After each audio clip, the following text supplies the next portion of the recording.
What does the Florida Gators coaching list look like after firing Billy Napier?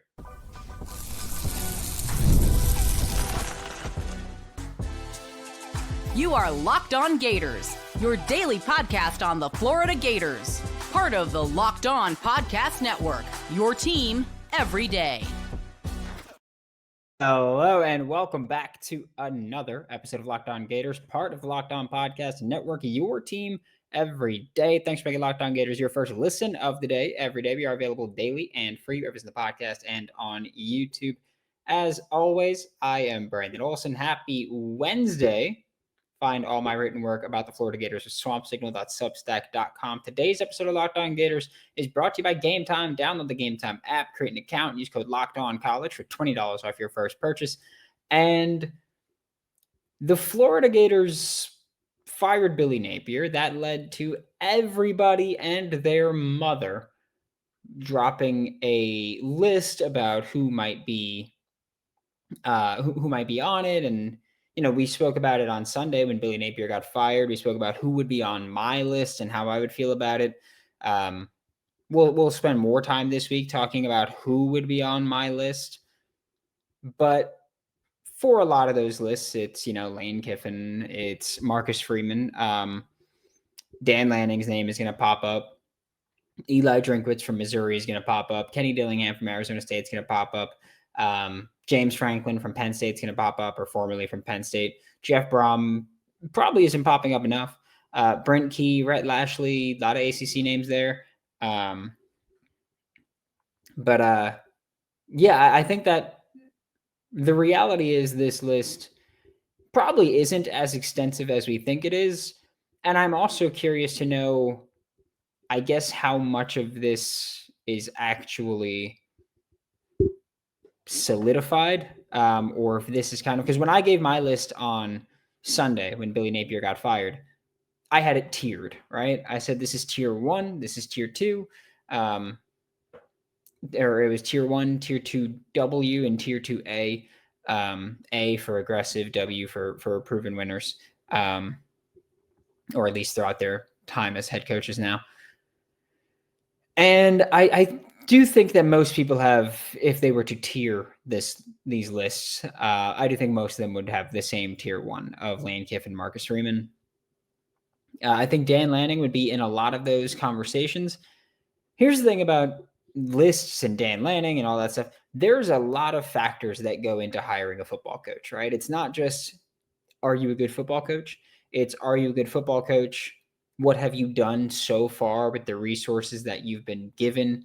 What would you do with the resources that we would give you? Have you recruited the state of Florida before? Have you recruited the Southeast before? Those are very important factors when we talk about hiring a coach at the University of Florida, because it matters, right? Like, if you can recruit, Curt Cignetti was a name that a bunch of people brought up. He, of course, recently signed a contract extension at Indiana. But when Curt Cignetti was brought up, one of the things was, can you recruit Florida? For a couple of reasons. One, haven't seen him do it, right? Yes, he was on staff at Alabama. When you're on staff with Nick Saban, that kind of recruits itself, right?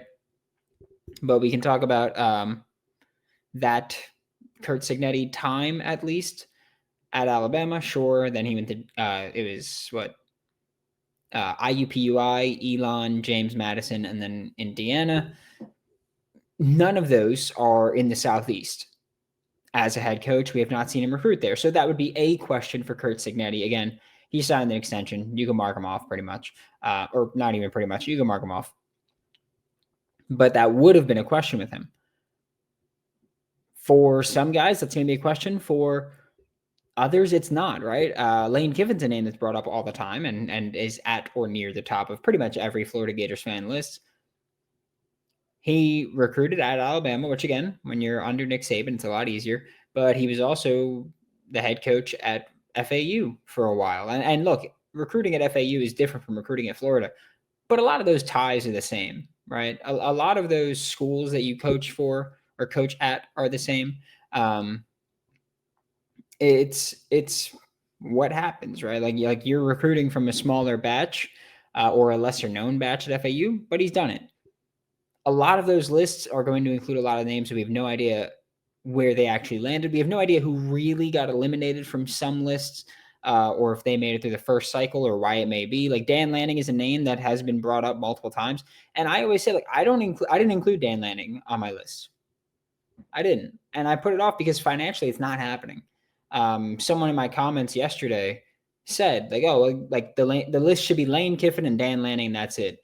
And my response was, okay, well, it's not Dan Lanning. Simple as that. I can pretty much guarantee that Dan Lanning isn't in the conversation. Dan Lanning has a $20 million buyout at Oregon. But on top of that, Dan Lanning has terms in his contract that basically state, hey, you're going to get $30 million in Nike stock if you stay through the duration of your initial contract, which is still a few more years. That really means you're going to have to pay him 50 to 60 million, depending on especially when the 30 million in Nike stock is. Like, is that 30 million at its stock price when it happened? And then if it goes up, then it goes up. Like, is that now worth 40 something million maybe? I don't know the Nike stock price. I'm just throwing numbers out there. Or is it 30 million when he comes out? Then that matters as well, because then you're still going to have to probably pay him more than that to justify the opportunity cost that he's lost there. Then, of course, you've got the 21 million for Billy Napier, and you're already talking about over $100 million when you include assistants and NIL and all that stuff. You're talking well over $100 million. Dan Lanning, not happening. Get over it. Marcus Freeman is another name that comes up where the buyout is, I think, very warranted to be brought up as a concern there. This is, again, these are lists that are incredibly long. They've got a ton of reasons behind them. I've said before, like, I think Jeff Brom should be higher up on a lot of people's lists, if we're being honest. I just like he wins. First off, he won at Purdue. He wins at Louisville. So he does win a lot of games. He's an offensive mind. He's a proven winner, but he's at his alma mater. Do I think he's going to leave? No, I don't. Kenny Dillingham, a name that keeps being brought up for the Florida Gators. Dude wins, right? Arizona State is his alma mater. I don't think he's going to leave there. The Big 12 championship last year, made the college football playoff last year. Do I think he leaves? No, I don't think he's leaving his alma mater there. And I don't think that that's the case for everybody, but I do think that when you talk about some guys, alma mater really does matter. It does, because if you return to your alma mater, like for a lot of these guys, when they were at that school, if that school was winning when you were there and hasn't won, like if they were winning when you were a player and haven't won since you left, to be the guy to return and bring them back to victory must be an incredible opportunity, right? And so I do think that for guys like Kenny Dillingham, guys like Jeff Brom, I think that matters. I don't think Jeff Brom ever intends on leaving Louisville. I really don't. Just on people I've spoken to, Kenny Dillingham, I don't know. People say that he'd be willing to leave Arizona State, but I don't know. Like he sheds tears after big wins. He loves that atmosphere. He loves all that. It wouldn't shock me if he was a lifer, right? Like, it wouldn't shock me if he was a lifer there. Like I said, I mentioned Marcus Freeman before. Huge buyout. Not in his alma mater. His alma mater is Ohio State, which could open at some point, right? Ryan Day no longer has Chip Kelly. The offense hasn't been cooking as much. Defense is arguably the best in the nation, but we'll see what that looks like long term. But Marcus Freeman, I spend time in Twitter spaces and group chats, and people mention like Marcus Freeman having a $4 million buyout. That's not the case. That was the case with his previous contract. He signed an extension in December of last year that we don't know the buyout number because Notre Dame's a private university, and so they're not required to list any of that information. But we do know that reporters have said that buyout might be upward of $30-40 million right now. Again, you're not paying $40 million or $30 million on top of the $21 million for Napier, on top of the assistants that you're going to, like, you're not doing that. You also have to buy out some of these assistant contracts that are still on Florida. Like, you're not doing it. That's just what it is. That's how life works. We had Dan Thompson I don't know why I said we, but Dan Thompson from Stadium and Gale had tweeted like Monday or Sunday, that the Florida Gators head coaching search was at 6 names. And then he tweeted on Monday that it was narrowed to 4 names. We had Anand Nanduri tweet out the 4 names or the 4 schools, the 4 locations of coaches that he said is not a guess, but it is from multiple credible sources. Okay. We'll talk about those 4 when we get back with Locked On Gators. Mazda crafts cars for those who do more than simply move, right? Mazda delivers confidence with every ride, with more IHS Top Safety Pick Plus awards than anyone else. And you can feel the Japanese craftsmanship in every detail, from the metallic accents to available Napa leather upholstery. Like our players, they sweat every detail, because when you make every move count, impossible becomes irrelevant. Mazda, move and be moved. Peloton is shaping the future of fitness with a brand new Peloton Cross Training Tread Plus powered by Peloton IQ. It's their most advanced equipment yet, designed to give you real-time guidance and endless ways to move, whether you're running, lifting, or cross-training from your favorite instructors. This is training reimagined. Peloton is built for breakthroughs with tools that help you plan, stay motivated, and reach peak performance. So let yourself run, lift, flex, and push forward. Explore the new Peloton Cross Training Tread Plus today at onepeloton.com. Thanks again for making Locked On Gators your first listen of the day every day. We are available daily and free wherever you listen to the podcast and on YouTube. And like I said, Dan Thompson from Stadium and Gale tweeted, the Florida Gators head coaching search has narrowed to 4 names, which I will also say this, that is kind of what I was getting at earlier when I said that we don't know if this is just the initial list, if they're going to be like what names come after that, if this is the first wave of names that they're putting with Turnkey ZRG, which is the search firm that is helping them get this planned. And I'm not doubting Dan's sources. I'm just saying that I'm not saying everything's definitive. The same thing, Anand Nanduri has tweeted the 4 locations of coaches that he believes Florida is targeting. Again, that he said, it's not a guess. It's from multiple credible sources, which could be true. Absolutely. Coaching searches get weird. And so we'll say that. But because Anand Nanduri also said that Curt Cignetti had a $90 million buyout. And that's not true.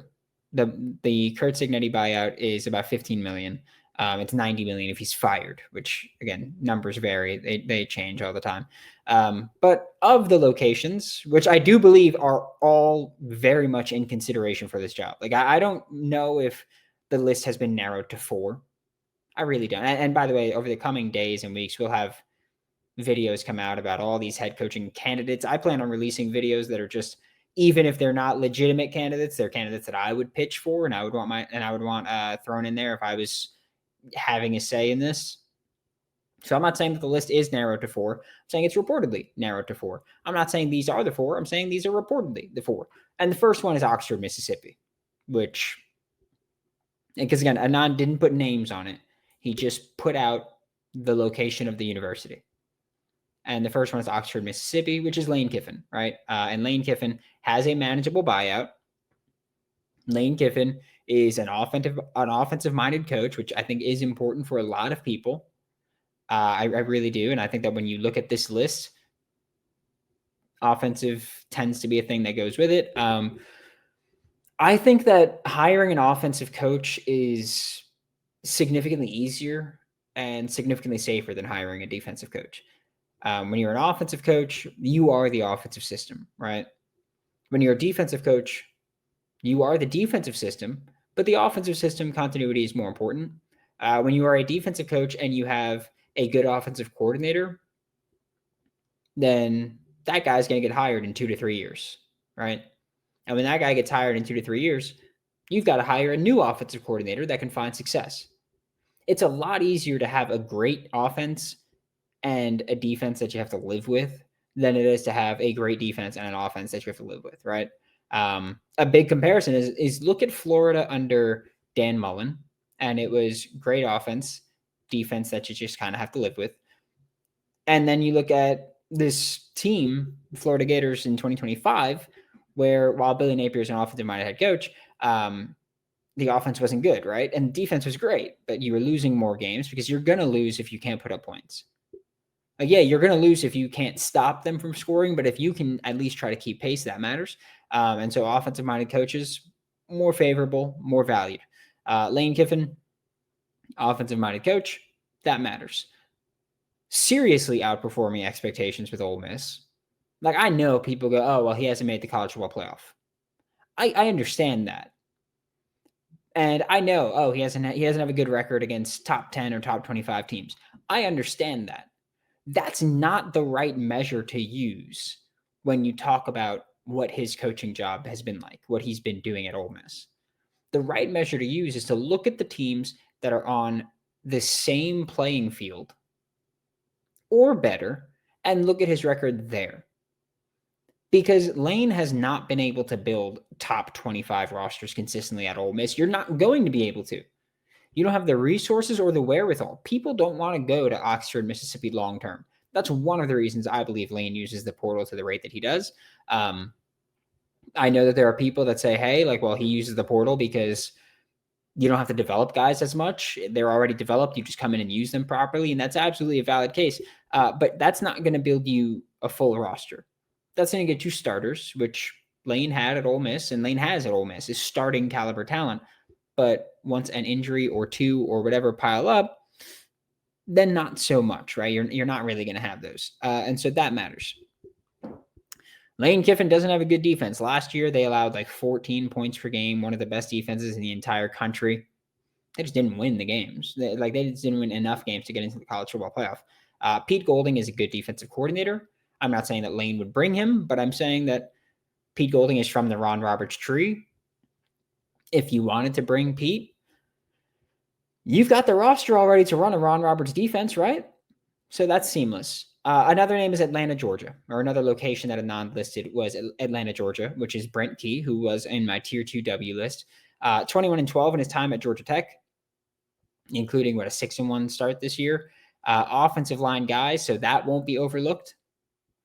Not really an offensive coordinator type. When I said that there are two guys that are, offensive-minded, Brent Key's not defensive-minded. He's an offensive line guy, but he's not known as the scheme guy. Right now, that's Buster Faulkner, who I would hope he would bring also, but maybe Buster gets the head coaching job at Georgia Tech if Brent Key leaves. The thing is, with Brent Key, Georgia Tech's his alma mater. I don't know if he would leave that. I think that he recognizes, hey, I'm not going to win a championship at Georgia Tech, maybe, because, recruiting in-state against Georgia is tough when you don't have those resources, the SEC ties, all that. But for a lot of guys, saying, hey, like, I made my alma mater respectable. I had them competing for the ACC championship, maybe a college football playoff appearance here and there. That matters. And so Brent Key would be a name that I would very much, like, I'd be cool with, honestly. I like him. I think he's a winner.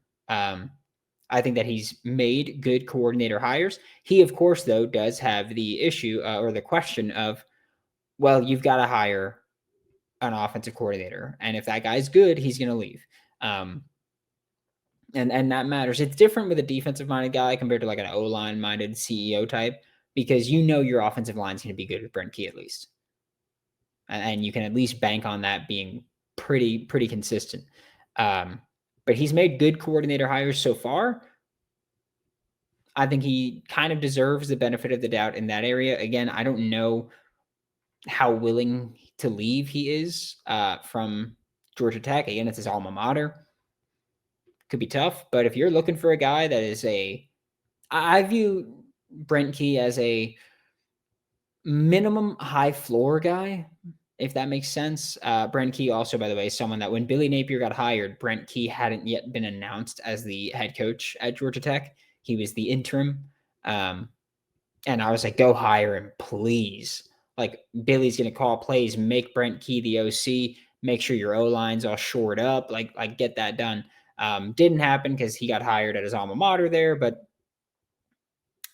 could be pulled away, hopefully. There's two more names to talk about on this list. We'll talk about that when we get back with Locked On Gators.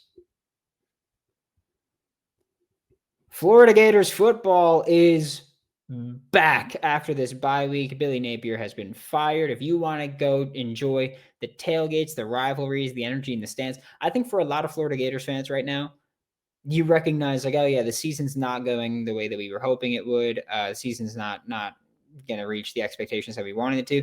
But now that Billy's gone, you at least go, all right, now we can just enjoy the game, and we know that things are going to be different, right? And if you want to do that, actually getting tickets, go to Game Time for that.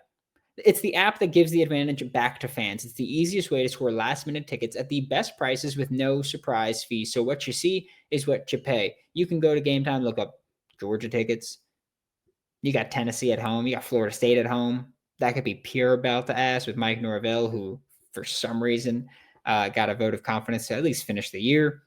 Ruff, take the guesswork out of buying college football tickets with Game Time. Download the Game Time app, create an account, use code Locked On College for $20 off your first purchase. Terms apply. Again, it's promo code LOCKEDONCOLLEGE for $20 off. Swipe, tap, ticket, go. Download Game Time today. Thanks again for making Locked On Gators your first listen of the day every day. We are available daily and free wherever in the podcast and on YouTube. And there are two more names on Anand Nanduri's list. One, Columbia, Missouri. I don't know why I left the pause there as if you were going to go Columbia, South Carolina, Columbia, Missouri, Columbia. Like, I don't know why I left that pause there as if you were going to be confused there, but it's Columbia, Missouri, which is where Mizzou plays. And so that means Eli Drinkwitz, who was not on my list on Sunday, which I talked about on that Sunday show, that he wasn't there because from people I've spoken to, it is very unlikely that he would take the Florida job here, which could be wrong, right? Like those people could be wrong, sure. But Eli Drinkwitz is someone that I have told this story before. I've said it before. Like, I think he's a jerk. I have met him in person before, and he was a jerk in person. That being said, if you're going to come here and win football games for my team, I'm fine overlooking that. Like, I think he's a damn good coach. I really do. His personality pisses me off, but I think he's a damn good football coach. And I do think he might be one of those coaches where you look at him and you go, oh, he's a jerk to have against us. But if he's on your team, he's your jerk, right? And so I've said before, like that was my beef with Eli Drinkwitz. I think he's a great coach. Just think he's a jerk from when I met him. But again, you come here and you win games, water under the bridge, buddy. All right. That's where I'm at. I want this team to win games. I want to see my Florida Gators win football games again. That's all I care about right now. So Eli Drinkwitz, I do think that he's an interesting comparison to make with Billy Napier, because Eli Drinkwitz, his first couple of years at Missouri, weren't great. They really weren't. And many people looked at him and said, oh, he's on the hot seat. Well, since then, Eli Drinkwitz gave up play calling responsibilities. The team started winning a lot more football games. And he's one of the few coaches that actually got off of the hot seat. I think we see it all the time and we hear it all the time where when a coach is on the hot seat, which we spoke about this with Billy Napier, right? When a coach is on the hot seat, it's very difficult to get off that hot seat. With Billy Napier in the 2024 season, he got the vote of confidence from Scott Strickland. And I said, I hate that because they either turn things around and that's great, but then you have no idea what you're getting next year. They stink for the rest of the 2024 season, and you tied yourself to that for another year. But that it's very unlikely that you get off that list. It's very unlikely that you get off that hot seat. If you're on the hot seat and you save your job there, you're one bad year away again from getting fired. And that was the thing. When Billy Napier won 4 games at the end of the season last year, and I had all the people in the comments that were like, oh, you owe him an apology. You owe everybody an apology because you said he should be fired and this and that. And look what they did. My response was not to apologize. My response, which, by the way, before they won 4 games, I said, if you win out, I'll stop calling for your job. But once you screw up, I'm calling for it again, which is exactly what happened. But when people kept saying I owed him an apology, I said, no, I don't. Because when I said he should be fired in 2024, I was still right. That resume deserved to be fired. Okay? Those results deserve to be fired. I also said, I'm not going to apologize because if he comes out next year and stinks it up and does get fired, I'm not the one who was wrong. It was you. And I have yet to get an apology from the people that said I owe him an apology. Interesting. Interesting that you think that when other people are wrong, they need to give apologies, but you don't do the same. That's interesting. Just want to throw that out there to the people that were fully bought back in on Billy after last year, which, by the way, you were wrong about. Just want to throw that out there. In case you forgot, you're wrong. Just want to throw that out there again for telling me to apologize. Maybe I do want a coach that's a jerk, right? I'm a jerk, so maybe we have that. But no, I think that Drink giving up play calling duty saved his job. It did. And Billy didn't. And that came back to bite him. And sometimes it's as simple as that. Every coach has an ego, but if you're willing to put your ego aside for winning, then you're going to win football games. I think Lane did that too, by the way, by prioritizing defense more. I think that, early on, he was kind of just like, even at his Ole Miss start, he was just like, well, I want to put up points and we'll just fight like that. We'll just outscore everybody. And then he invested more in defense and became a much more credible threat other than, they're going to put up points, but we don't look at them as serious. I look at them as serious. I said hiring Pete Golding for me was what made me look at Lane as a serious coach. And the last name on the list the last location was, let me make sure I get this exactly right. Recently unemployed, because he's talking about James Franklin. No buyout. You can pay him less than because James Franklin has a clause in his contract when he got fired from Penn State that if at his next job, whether that's coaching or media, because he is required to find work, or at least look for it, if he's making less than $8 million, Penn State has to pay him the rest. So if he goes to a place that pays him $2 million, Penn State still has to pay him $6 million. And so he can come and get hired at Florida for less than $8 million. Let's say 5. Penn State pays him the other 3, and then you reinvest it in staff and NIL. And from that approach and from the approach of, well, he'll have the resources, he'll have Florida athletes, and that really helps him a lot. That helps, right? We'll talk more about James Franklin in depth like I said, I'm going to do these like bonus clips that are going to come out that are going to be 10 minutes long-ish probably. And we'll talk about these coaches and their profiles and their resumes and what that looks like. But for James Franklin, I think for me, a lot of it is, I don't know if he can win the big game, right?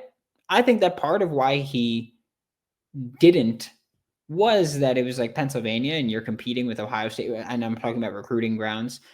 You're competing with Ohio State, Michigan, and schools that are going to be able to outbid you like that. And in the Southeast, yes, you're competing with great schools, but there's also a lot more talented football players in that area. But even then, he had to deal with pretty much Ohio State and Michigan and Oregon toward the end of it. And all those schools kind of took their shots, right? Ohio State had the national championship. Michigan had a national championship. Ohio State had 2 national championships since James Franklin got hired at Penn State, if I'm not mistaken. Oregon hasn't, but they've been more successful since getting there than Penn State has been. But that's who he had to deal with, and he couldn't come out on top. This time, he's got to deal with the SEC. And that's a hell of a lot more difficult. So that's one of my big concerns with him. I also just, frankly, I don't want someone's fired coach. That's as honest as I can. That's what I'll give you. Thanks for making Locked On Gators your first listen of the day every day. We are available daily and free in the podcast and on YouTube. We will be back tomorrow at the absolute latest. Talk more Florida Gators football. For Locked On Gators, I'm Brandon Olsen. Don't forget to follow me on Twitter at WNS_Brandon. Find all my written work with swampsignal.substack.com, and I'll see you all next time.